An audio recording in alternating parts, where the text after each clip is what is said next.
इतिहासकार पक्ष पंडित जी का बहुत गहरा है, तो उनके व्यंग में आता है। वो ऐतिहासिक पृष्ठभूमि का जो अद्भुत इस्तेमाल व्यंग में मैंने देखा है कि अगर वो श्वान प्रबंध लिख रहे हैं तो वे वेद पुराण उपनिषद से श्वान का कहाँ कहाँ वर्णन है और उसका भी मजेदार वर्णन, और फिर कैसे वो भविष्य, चूंकि उनकी दृष्टि है तो भविष्य तक ले जाते हैं। ऐसे उनके लेखन में आपको इतिहास के साथ पुरातत्व की दृष्टि मिलेगी। एक अद्भुत व्यंग है, अवंती में फिर जन्मे हैं कालिदास। असल में पंडित जी इन बात से बहुत नाराज होते थे कि ये जो हमारे पुरातत्ववेत्ता हैं, ये ताम्रपत्र पे, शिलालेख पर, इन पर तो बहुत यकीन करते हैं और जनश्रुति और इनको मान्यता नहीं है इतिहास में, पुरातत्व। तो व्यास जी ने बनारस से घटनाएं करते रहते थे, वो तो एक ताम्रपत्र पे, एक प्रस्तर पर उन्होंने कुछ कविताएं अंकित कराई श्लोक में कि कालिदास यहाँ जन्मे, अपने जन्म का विवरण दे रहे हैं कि मैं यहाँ जन्मा हूँ, मेरा काल यह है, मेरी परिस्थिति है। जबकि वो स्वयं उन्होंने होली के दिन मजा वो साथ हिंदुस्तान में छपने भेज दिया। बाकी बिहारी भटनागर जी क्या रखा रहा, होली निकल गई, वो भूलने के बाद उनको लगा अरे महान विद्वान व्यास जी का लेख है, तो उन्होंने उसे ऐतिहासिक शोध समझकर छाप दिया। और दिलचस्प बात यह कि उस लेख को पढ़कर विभा मिराशी, वासुदेव शरण अग्रवाल, हजारी प्रसाद द्विवेदी, तमाम चिट्ठी पत्री लेख लिखा दी चले।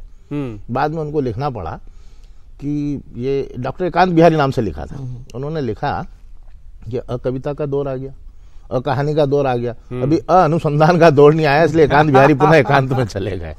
तो चुटकियां लेना, अपनी मौत का व्यंग, आंखों देखिए अपनी मौत, मूर्ति का मसला, मरने के बाद मूर्ति पर क्या होगा, उस पर अद्भुत व्यंगकार। तो ये कृति में लाया था कि हिंदी, इंदिरा जी का इंदिरा स्तोत्रम लिखा उन्होंने, इंदिरा जी जब पद पर थी, और पेरोडियां लिखते थे बहुत अच्छी। तो उनकी ये व्यंग की जो विधा थी ये बहुत लोगों तक नहीं पहुंची थी। और वो, हालांकि उन्होंने सबसे ज्यादा व्यंग लिखे जैसा आपने लिखा, और जो सबसे दुर्लभ है जैसा आपने अनुष्टुप में कहीं भूमिका में लिखा है, आत्म व्यंग का अभाव हम हिंदी वालों में बहुत है। हम अपनी मजाक नहीं उड़ाते, दूसरों की मजाक बनाना बहुत आसान है। व्यास जी ने अपनी मजाक खूब बनाई।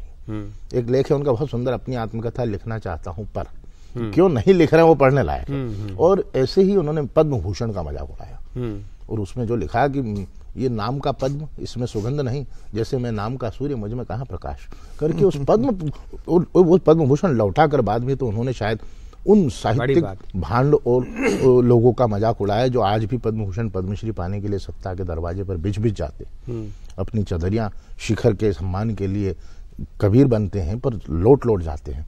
उस दौर में पद्म भूषण लौटा देना, ये बड़ी बात। तो उन्होंने पद्म भूषण पाते ही उसका मजाक भी उड़ाया और फिर उसे लौटाया अंग्रेजी के अनंत काल तक जारी रखने के विधेयक के विरुद्ध। ये बहुत बड़ी चीज। आप तो उनके बहुत संपर्क में रहे पांडे जी। हाँ, पांडे जी, घनश्याम पांडे जी हैं।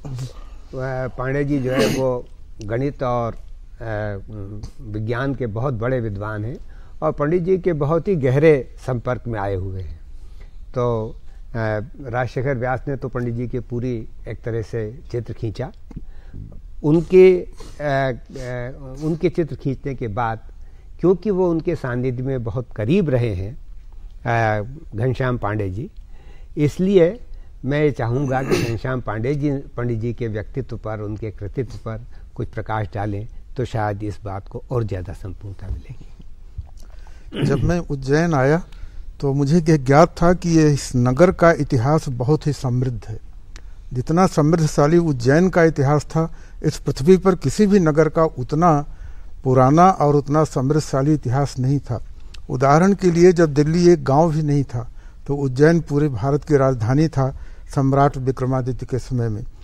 आने के पहले मुझे यह ज्ञात था कि उज्जैन गणित का एक महानतम केंद्र था। यह भी पता था कि दुनिया का सबसे पुराना वैज्ञानिक पंचांग उज्जैन से 57 BC ईस्वी संवत के पूर्व से निकलना प्रारंभ हुआ था, और जिसमें सभी ग्रहों के, 9 ग्रहों के गतिविधियों के बारे में पूरे कैलकुलेशंस उन पंचांगों में दिए जाते थे। तो जब मैं माधव कॉलेज में लेक्चरर इन मैथमेटिक्स बन करके आया तो मुझे जिज्ञासा हुई कि उज्जैन में गणित की जड़ें कितनी गहरी हैं और उज्जैन का कितना योगदान है। हमने पता लगाने की कोशिश किया। उज्जैन में कोई व्यक्ति गणित के बारे में कुछ भी बोलने के लिए तैयार नहीं था। मुझे माधव कॉलेज में हमारे कलीग थे डॉक्टर चिंतामणि उपाध्याय।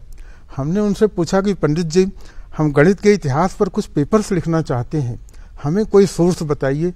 और मैंने उनको बताया कि यहाँ माधव कॉलेज की लाइब्रेरी में इस पर कोई न तो पुस्तक है और न कोई जर्नल है, कोई भी मैटर नहीं है। तो उन्होंने कहा कि हम आपको बता देते हैं, सारी चीज़ें आपको मिल जाएंगी। उज्जैन में जो गणित का विकास हुआ है उसकी इंसाइक्लोपीडिया से आपकी मुलाकात करा देंगे। तो हमने कहा कब कराएंगे? तो उन्होंने मार्च या अप्रैल के महीने में बताया कि आज से 4 दिन के बाद एक रमाशंकर शुक्ल हृदय, उनके जन्मदिन पर एक मीटिंग होने वाली है, वो पंडित सूर्य नारायण व्यास जी की अध्यक्षता में होगी और आप उसमें ज़रूर रहिएगा, हम आपका परिचय करा देंगे पंडित जी से। तो मैं उसमें गया।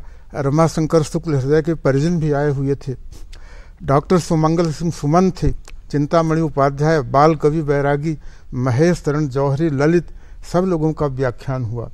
लेकिन हमें अपना उद्देश्य हमने अपने दिल में रखा। उस मीटिंग के बाद उपाध्याय जी ने परिचय कराया पंडित जी से और हमने पंडित जी के चरण छुए। उन्होंने मुझसे हाथ भी मिलाया और कहा कि बोलिए आप कब से आए हैं यहाँ? हमने कहा पंडित जी मुझे आए करीब 7-8 महीने हो गया, जुलाई में ज्वाइन किया था और आपसे मैं मिलना चाहता हूँ, संकोच बस कह नहीं पा रहा हूँ कि आपसे कुछ समय चाहिए। तो सुमन जी के कक्ष में बैठकर यह वार्ता हो रही थी। पंडित जी ने पूछा किस संबंध में आप मुझसे मिलना चाहते हैं? हमने बताया कि सुना है कि उज्जैन जो है यह गणित का महानतम केंद्र था, यहाँ बड़े बड़े गणितज्ञ हुए थे। 700 वर्षों तक उज्जैन इस धरती पर मोस्ट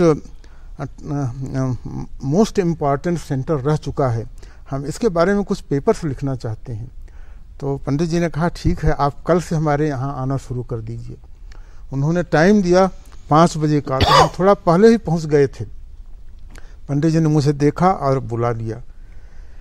हमने पंडित जी से कहा कि आप मुझे कुछ बताइए।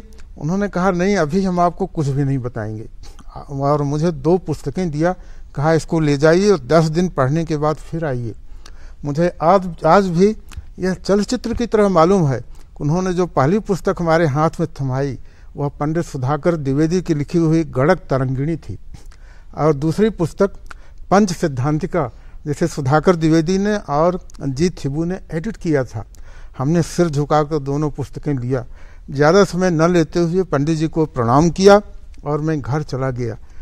मुझे करीब 2 हफ्ते लग गए। गणक तरंगिणी को हमने पूरा पढ़ा, बड़ा ही प्रांजल ग्रंथ है, और पंच सिद्धांतिका को हमने अपने पास रख लिया और कहा कि पंडित जी से निवेदन करेंगे कि हमें 3-4 महीने इसको पढ़ने दीजिए। तो जब मैं गया तो गणक तरंगिणी के बारे में हमने पंडित जी से जिज्ञासा किया कि इसमें लिखा हुआ है कि आचार्य वराह मिहिर उज्जैन के गणितज्ञ थे, और सुधाकर द्विवेदी ने लिखा है कि वह उज्जैन के नहीं बल्कि कालपी के थे, और उन्होंने लिखा है कि कालपी का पुराना नगर कापित्थका था, बाद में वह कालप्री हो गया और वह कालपी। पंडित जी आप इसे सहमत हैं कि नहीं?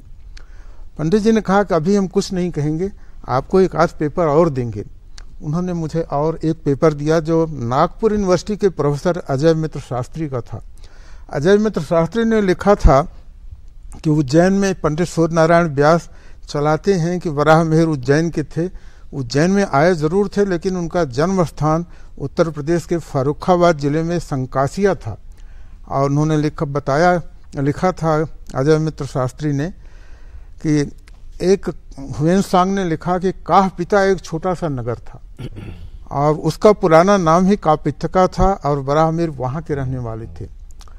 जब हमने इन सब को पढ़ लिया तो पंडित जी ने मुझे बताया, एक चित्र दिया और सूर्य का, जो उन्होंने खुदाई कराई थी कापित्थका में और श्री वाकणकर जी के साथ मिल करके। तो जो चित्र उन्होंने सूर्य भगवान का दिया, और वह शक हॉर्स राइडर का था, जो अश्वार वही शक होते थे, उनके सिर पर हेलमेट और कमर में कटिबंध और पैरों में जूता। सूर्य की ऐसी मूर्ति मैंने कभी नहीं देखी थी। मैंने कहा पंडित जी आप मुझे क्या दे रहे हैं? यह सूर्य की मूर्ति। बोले शक जात इसी सूर्य की मूर्ति पूजा करते थे, और उन्होंने कहा कि मथुरा म्यूजियम में आप इसी मूर्ति को देख सकते हैं। तो उन्होंने बताया मुझे पंडित जी ने, और जिस श्लोक में वराह मिहिर ने अपना परिचय दिया था, आदित्य दास तनयस दवाप्त बोध कापित्थके सवित्र लब्धभर प्रसाद आवंतिकौ मुनि मतान्य लोक सम्यक होरा वराह मिहिरो रुचिरंग चकार। कापित्थका के नाम पर पूरे देश में बहुत छिड़ी हुई थी, और पंडित जी का बार बार यह कहना था कि यह कापित्थका वर्तमान कायथा, जो उज्जैन से 20 किलोमीटर पूर्व की ओर है, यही है। बाद में हमने पूरे डिटेल में इसका अध्ययन किया। हमने पाया कि कागर आचार्य वराह मिहिर, उन्होंने पंच सिद्धांतिका का जो पहला श्लोक लिखा है उसमें दिनकर वशिष्ठ पूर्वान, सबसे पहले दिनकर का उन्होंने अभिवादन किया, इसके बाद वशिष्ठ का किया। मैंने पूछा पंडित जी से कि पंडित जी वशिष्ठ से उनका क्या संबंध था, तो उन्होंने कहा आपको नहीं मालूम। हमने कहा मुझे नहीं मालूम। उन्होंने कहा कि एक वाशिष्ठ सिद्धांत है जो ज्योतिष